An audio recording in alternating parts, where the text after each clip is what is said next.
Hi friends, Mahanadi சீரியலில் இன்றைக்கி நாளைக்கான எபிசோடு என்ன என்று பார்க்கலாம்.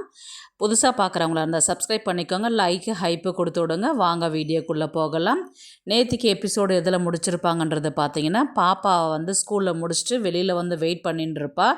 காவேரி வீட்டுக்கு போகும்பொழுது, மிஸ் நானும் உங்கள் வீட்டுக்கு வரேன் நான் அப்படின்ற மாதிரி தான் பாப்பா சொல்லுவாள். அதுக்கு காவேரி கோவப்பட்டு, என் கூடலாம் வரக்கூடாது, நான் உன்னை கூட்டிகிட்டு போயிட்டேன்னா உங்கள் அப்பா உன்னை தேடிட்டு இருப்பாங்க, அதனால் நீ இங்கே இரு அப்படின்ற மாதிரி தான், உன்னோட லிமிட்டை நீ மீறக்கூடாது, மற்ற பசங்கள்லாம் எப்படி இருக்கிறாங்களோ அந்த மாதிரி தான் நீ இருக்கணும், சொல்கிற பேச்சு கேட்கணும் அப்படின்ற மாதிரி தான் திட்டிட்டு அங்கேருந்து கிளம்பி போயிடுவாங்க காவேரி. எபிசோடை முடிச்சிருப்பாங்க. இன்றைக்கி அதுலேருந்து தான் கண்டினியூ ஆகுது. நேராக ஃபஸ்ட்டு பார்த்திங்கன்னா விஜயுடைய வீட்டை தான் காமிக்கிறாங்க. விஜயுடைய வீட்டில் பார்த்திங்கன்னா அன்பரசு, ராதா, சோமெல்லாம் உட்காந்து பேசிக்கிட்டு இருக்கிறாங்க. அதில் பார்த்தீங்கன்னா ராதா தான் கேட்குறாங்க, டைம் ஆயிடுச்சு, 3 மணி ஆயிடுச்சு, ஏன் பாப்பா கூட்டிகிட்டு வர போல விஜய் அப்படின்ற மாதிரி கேட்டதுக்கு, இல்லை சித்தி இன்றைக்கி காவேரி வீட்டில் போய் இருக்கிறேன், சாயங்காலமாக நான் நேராக மிஸ்ஸு கூடவே வீட்டுக்கு போயிடுறேன் அப்படின்ட்டு பாப்பா சொன்னா அப்படின்ற மாதிரி தான் சொன்னது. அப்படியா அப்படின்ற மாதிரி தான் கேட்டாங்க. உடனே பர்த்டே செலிப்ரேஷன்லாம் பார்த்திங்கன்னா பாப்பா ரொம்பவே என்ஜாய் பண்ணால், வேறு யாராவது இன்வைட் பண்ணியிருந்தாங்களா அப்படின்றது ராதா கேட்டிருந்ததுக்கு, இல்லை சித்தி இந்த மாதிரி கங்காவும் யமுனா மட்டும்தான் வந்தாங்க, அவங்க கூட கங்கா பொண்ணு இருந்தா இல்லையா, அவள் கூட தான் ரொம்ப ஒட்டிக்கிட்டா, ரொம்பவே க்ளோஸ் ஆகிட்டா, புதுசாக பழகிறவங்க அந்த ஃபீலெலாம் இல்லை, ரொம்பவே க்ளோஸ் ஆகிட்டா பாப்பா அப்படின்ற மாதிரி சொன்னதுக்கு, ராதாவும் சோமுவும் என்ன சொல்லுவாங்கன்னா, குழந்த தானேப்பா ஒட்டிக்குவா, அதுலேயும் அது ரத்தத்தில் உருவானது தானே அப்படின்னும்போது அது ஈஸியாகவே சேர்ந்துக்குவா பாப்பா அப்படின்ற மாதிரி தான் சோமு சொல்வா. உடனே அன்பரசுனா சொல்வார்னா, பார்த்துக்க விஜய், இதே மாதிரி இருந்தேன்னா நாளைக்கு காவேரி வந்துட்டா, காவேரிக்கு ஞாபகம் என் குழந்த தான் முக்கியம்னு கூட்டிகிட்டு போயிட்டான்னு வச்சுக்கேன், எங்களெல்லாம் மறந்துடாத, அண்ணியும் காவேரி காவேரின்னு தான் பின்னாடியே சுற்றிக்கிட்டு இருக்கிற, நாங்களாம் இருக்கிறதாவே தெரியலையா உனக்கு, நாங்களும் உங்கள் சொந்தக்காரங்க தான் அப்படின்ற மாதிரி தான் அன்பரசு சொல்வார். உடனே விஜய் கோவப்படுவார், என்ன சித்தப்பா நீங்கள் இப்படிலாம் பேசிகிட்டு இருக்கிறீங்க அப்படின்னு சொன்னதுக்கு, உடனே ராதா என்ன சொல்லுவாங்கன்னா, ஏங்க அமைதியாக இருங்க, உங்களுக்கு பேசுறதுக்கு வேறு எதுவுமே டாபிக் கிடைக்கலையா, யாரோ ஃப்ரெண்டு கூப்பிட்டாங்கன்னு சொன்னீங்களே, போங்க முதல்ல கிளம்பி அப்படின்ற மாதிரி தான் சொல்லுவாங்க. என்ன துரத்தத்துலே இரு நீ அப்படின்ற மாதிரி தான் அன்பரசு சொல்வார். அங்கேருந்து கிளம்பிடுவார். சரி, இவர் விஜய் சரி சித்தி, இந்த மாதிரி நான் பாப்பாவை கூட்டிக்கிட்டு ஒரு வேலையை போய் பார்த்துட்டு அப்படியே பாப்பா கூட்டிகிட்டு நான் வந்துடுறேன் நான் வீட்டுக்கு அப்படின்னு தான் கிளம்பி போவார். சரி அப்படின்னு சொல்லுவாங்க. நேராக காவேரி வீட்டுக்கு தான் போவார் விஜய். இந்த மாதிரி காவேரியுடைய அம்மா சாரதா காவேரி திட்டிகிட்டு இருப்பாங்க, ஸ்கூல்லேருந்து வந்ததுலேருந்து ஏன் இப்படி மூஞ்சி முன்னு தூக்கி வச்சுக்கிட்டு இருக்கிற, என்ன தான் பிரச்சனை உனக்கு அப்படின்ற மாதிரி தான் கேட்டுட்டு இருப்பாங்க. அம்மா அப்படின்ற மாதிரி விஜய் உள்ளார போவார். வாங்க தம்பி அப்படின்னு, எதா பிரச்சனையா, வரக்கூடாத நேரத்தில் நான் வந்துட்டேனா அப்படின்ற மாதிரி தான் விஜய் கேட்பார். அதெல்லாம் ஒன்றும் இல்லை தம்பி, ஸ்கூலில் இருக்கிற டென்ஷன்லாம் என்கிட்ட தான் காமிப்பா, இப்போ நான் தானே இங்கே இருக்கிறேன் அப்படின்ற மாதிரி தான் சொன்னாங்க சாரதா. அதுக்கு காவேரி மூஞ்சி உம்முன்னு வச்சுக்கிட்டு இருப்பாங்க. உடனே சரி, என்ன பாப்பா காவேரி பாப்பா என்ன பண்ணிட்டு இருக்கிறா, விளையாடின்னு இருக்கிறாளா, அவங்களுக்கு எதுவும் தொந்தரவு கொடுக்கலையா, தூங்குறானா சொல்லுங்கள், நான் அப்படியே தூக்கிட்டு போகிறேன் நான் அப்படின்ற மாதிரி தான் விஜய் சொல்லுவாங்க.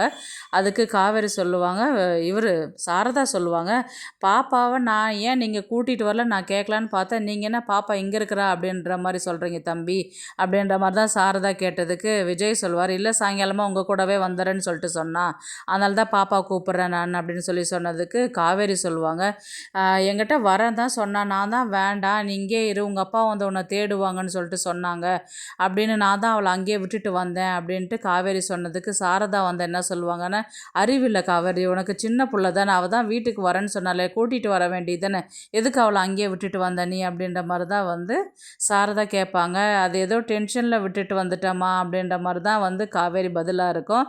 இருக்கட்டும் பரவாயில்ல, இவங்க நான் பாப்பாக்கிட்ட சொன்னேனே தவிர்த்து மிஸ்ஸுக்கிட்ட சொல்லிட்டு வந்திருந்தா இந்த பிரச்சனை இருந்திருக்காது, அதுக்கு என்ன பரவாயில்ல, ஸ்கூலில் தானே வெயிட் பண்ணுவா, நான் போய் கூட்டிகிட்டு வந்துடுறேன் அப்படின்ற மாதிரி தான் இவர் கிளம்பி போவார்.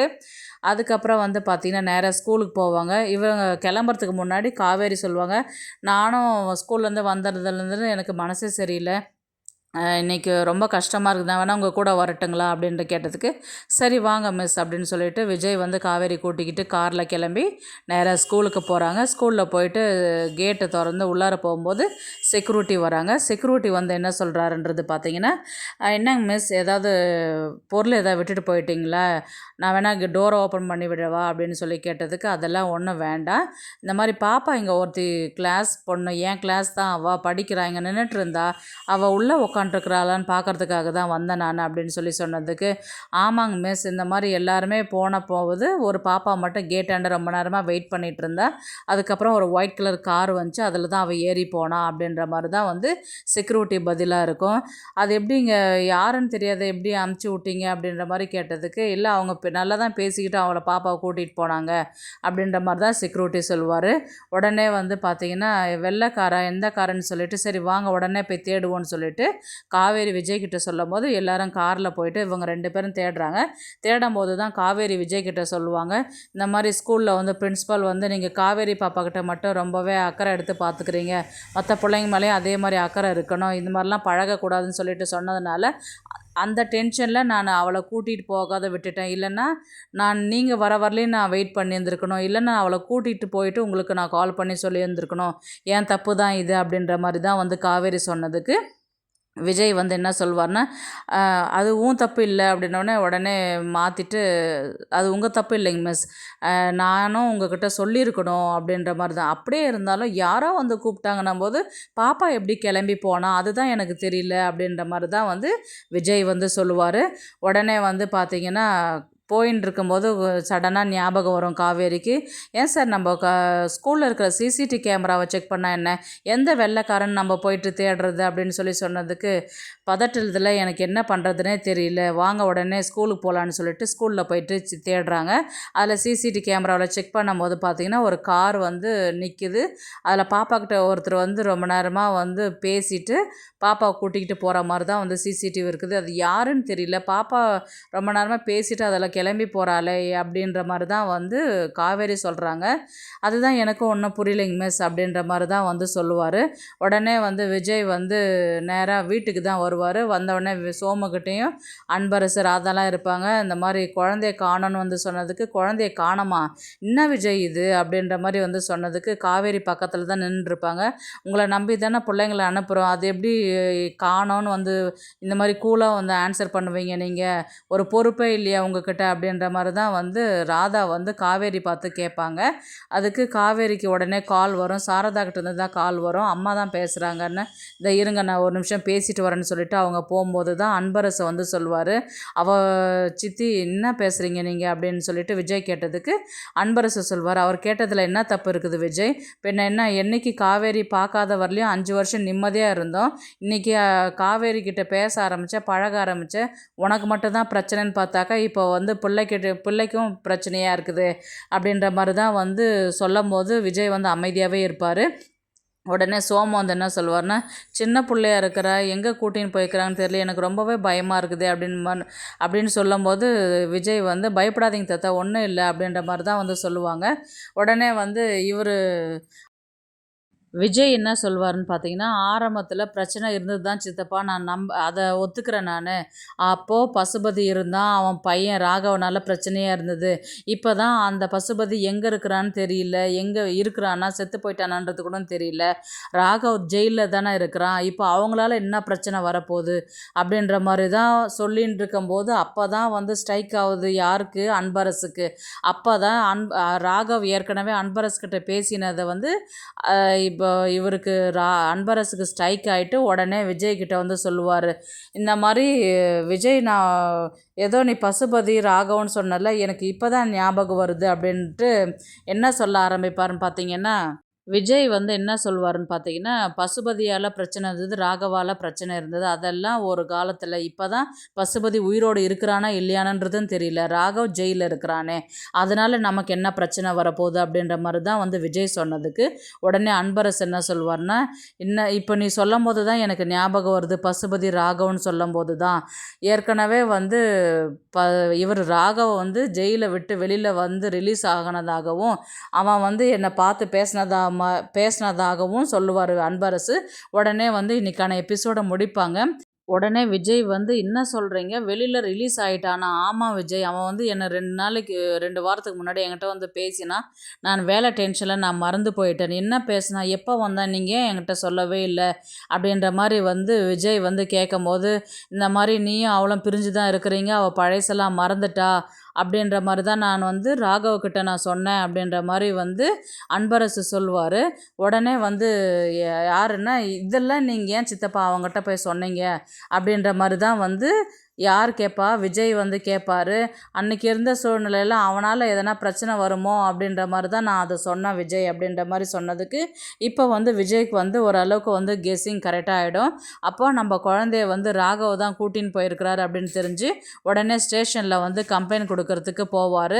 ஆல்ரெடி வந்து அவருடைய கார் நம்பரை வச்சு ட்ரேஸ் பண்ணுறதுக்கு சொல்லியிருக்கிறாங்க இல்லையா, அதனால் இப்போ இருக்கிற பிரச்சனையில் வந்து நேராக வந்து ஸ்டேஷனில் போயிட்டு கம்ப்ளைண்ட் கொடுக்கும்போது, இந்த மாதிரி குழந்தைய காணோம் அப்படின்ட்டு கம்ப்ளைண்ட் கொடுக்கறதுக்கு போகிறதுக்கு முன்னாடி ஏற்கனவே நான் சொன்ன மாதிரி தான் ராகவ் தான் வந்து கால் பண்ணுவார். என்ன விஜய், போலீஸ் ஸ்டேஷனுக்கு வந்துட்டியா, கம்ப்ளைண்ட் கொடுக்க போறியா, யார் மேலே கம்ப்ளைண்ட் கொடுக்க போகிற நீ அப்படின்ற மாதிரி தான் ராகவோடைய பேச்சாக இருக்கும். அதுக்கப்புறம் வந்து பார்த்திங்கன்னா, ஏய் குழந்தை நீ தான் கடத்தி வச்சிருக்கிறியா ராகவ் அப்படின்ற மாதிரி தான் வந்து விஜய் கேட்குற மாதிரி இருக்கும். உடனே வந்து ஓ அதுக்குள்ளே கண்டுபிடிச்சிட்டியா நீ அப்படின்ற மாதிரி தான் வந்து ராகவோடைய பதிலாக இருக்கும்.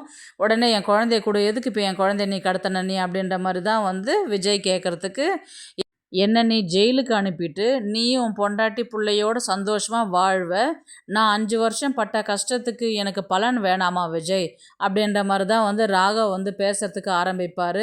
ஏண்டா நீ தப்பு பண்ண, நீ போன, இப்போ எதுக்குடா தேவையில்லாத பிரச்சனை பண்ணிட்டு என் குழந்தைய நீ கடத்தின நீ அப்படின்ற மாதிரி தான் விஜய் வந்து கேட்பார். உடனே ராகவ், ஒரு 5 நிமிஷம் கடத்தி ஒரு பிள்ளைய ஒரு 1/2 மணி நேரம் காணலைன்னா எப்படி துடிச்சு போறியே, 5 வருஷமாக நான் ஜெயிலில் இருந்தேனே, அப்போ எங்கள் வீட்டில் இருக்கிறவங்க எவ்வளோ கஷ்டப்பட்டிருப்பாங்க நீ கொஞ்சமாவது யோசிச்சு பார்த்தியா அப்படின்ற மாதிரி தான் வந்து ராகவ் கேட்பார். ஏய் என்கிட்ட நீ அப்போவே வாங்கியிருக்கணும், நீ தப்பிச்சிட்ட, இப்போ நீ தேவையில்லாத மறுபடியும் என் பிரச்சனையை பண்ணிட்டு இருக்காத நீ அப்படின்ற மாதிரி தான் வந்து விஜய் சொல்லுவார். உடனே வந்து பார்த்திங்கன்னா ராகவ் என்னன்னா, நான் பிரச்சனை பண்ணுறேன்னா, நீ எப்போ என்கிட்ட மாட்டுவேன்னு தான் இருக்கிறேன் நானும் அப்படின்ற மாதிரி தான் வந்து ராகவுடைய ஆன்சராக இருக்கும். உடனே வந்து பார்த்திங்கன்னா, அப்பா அப்பா அப்படின்னு பாப்பா அழற மாதிரி இருக்கிறது, ஒரு சேரில் கட்டி போட்டு வச்சுக்கிற மாதிரி தான், இல்லைன்னா சும்மா ரூமில் வச்சுருக்கிற மாதிரி தான் வந்து பாப்பாவை வந்து காமிப்பாங்க. அப்படியே வந்து எபிசோடை வந்து முடிப்பாங்க. பார்க்கலாம் கதையை வந்து எப்படி எடுத்துகிட்டு போகிறாங்கன்றது. இந்த வீடியோ பிடிச்சிருந்தா லைக் பண்ணுங்க, நம்ம சேனலை சப்ஸ்கிரைப் பண்ணுங்க. உங்க ஆதரவு ரொம்ப முக்கியம். நன்றி.